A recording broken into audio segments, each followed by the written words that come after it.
Well, it's January 21st, 2021, and it's the day after inauguration. And that really was a nice inauguration. It was a dignified inauguration, if somewhat much lower key than in previous years, thanks to COVID-19. But boy, it sure was anticlimactic, wasn't it? If there were any protests at all in Washington, D.C., they were miles off. And because I think after the Capitol insurrection on January 6th, I think it scared a lot of these radical right people.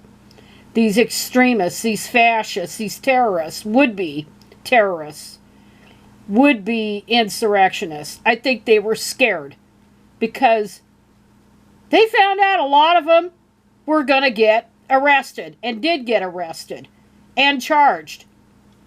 And furthermore, Trump didn't pardon a single one of those people that was arrested. So isn't that nice? So he encouraged them to storm the Capitol, and then he just walked away and left them hanging. Let them holding the bag. That's Donald Trump for you. So he's down in Florida now, and Donald Trump finally found a lawyer to prepare his impeachment defense. I don't know what the hell there would be to defend. So it's going to be at least 2 weeks before we're treated to that circus. And McConnell wants to give Trump's legal team time to prepare a defense. And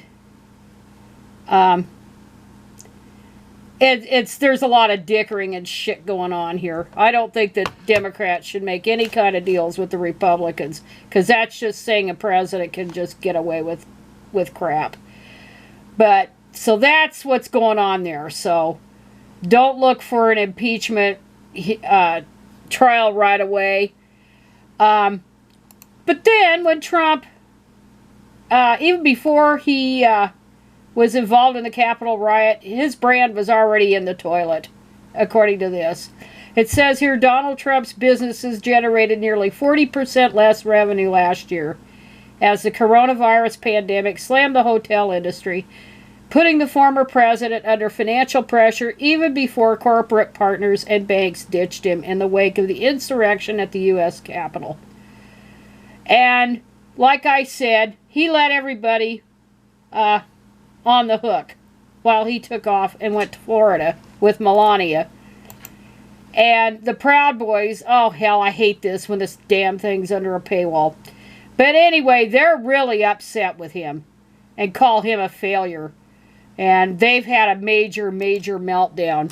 Let's see if we can find that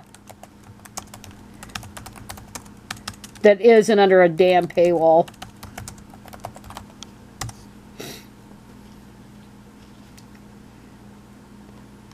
Seattle Times will have it. So it's a New York Times article that's in the Seattle Times reprinted. And after the presidential election last year, the Proud Boys declared its undying loyalty to President Trump. And then, but by this week, they did a complete 180 on him. Trump will go down as a total failure, the Proud Boys said in the same Telegram channel Monday.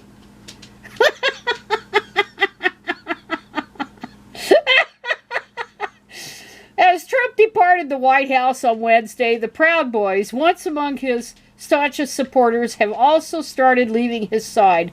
In dozens of conversations on social media sites like Gab and Telegram, members of the group have begun calling Donald Trump a shill and extraordinarily weak, according to messages reviewed by the New York Times. They also urged supporters to stop attending rallies and protests held for Trump or the Republican Party. Of course, some of them got arrested, and Trump didn't bail them out. So there they are, left holding the bag. Suckers, that's what happens when you hitch your star to a damn con man. He didn't get to where he is because he's a nice guy. I mean, he inherited everything and screwed up with everything he touched. But the way he got any money at all was to con everybody. So there they are. They're left holding the bag. And oh yes, the only riots that appeared to have happened of any consequence were in Portland and in Seattle, and it's attributed to so-called left-wing anarchists. And they're dipshits too. You know, if they're on the left, they're just as stupid as the right wing. And you don't get anything done by throwing a temper tantrum and pissing everybody off. But one thing I want to point people to is Right Wing Watch. If you haven't seen this channel, you need to see it. It's must-watch viewing. And yesterday they had a series of 4 videos, and I'll just link to this page here. I won't link to each one individually, but they're called the Trump Prophecies. And this was a series of clips by televangelists and, you know, the Pentecostal charismatic types, the religious right type, whatever you want to call them, charlatans or whatever. And they made predictions that Trump was going to win. And they're hilarious. Especially, you want to always, if you want to see any of the delusional ones, the one you really need to see is Mark Taylor. And he used to have an official channel, but I think he took it down right before the election. I don't think YouTube took it down. I think he did because he was afraid of the ridicule he was going to face, even though he didn't allow comments on his channel and stuff. He didn't want to get nasty little messages about how wrong he was and how delusional he was. But this one you want to see because it's the funniest, about the funniest 2.5 minutes or whatever it is. What is it? 2 minutes and 20, yeah, 2.5 minutes of clips of how he prophesied how Trump was going to win no matter what, and no Democrat was ever going to get elected ever again for decades, if not ever. And it's just hilarious, the delusion. And Mark Taylor co-wrote this book called The Trump Prophecies. And he supposedly predicted that Trump would be president, and I believe, though, he predicted that in 2011, and of course it was for 2012. But Trump didn't decide to run until several years later. But he predicted that Donald Trump was going to be president. And he was either was forced to retire, or he went on disability, or he retired. But he was a firefighter for years and years and years, and he has some little bit mom and pop business that he runs now, which involves fire protection or whatever.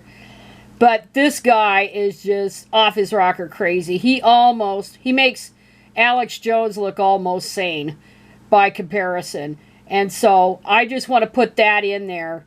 And anyway, it's going to be pretty damn boring now because we don't have Donald Trump to kick around much anymore.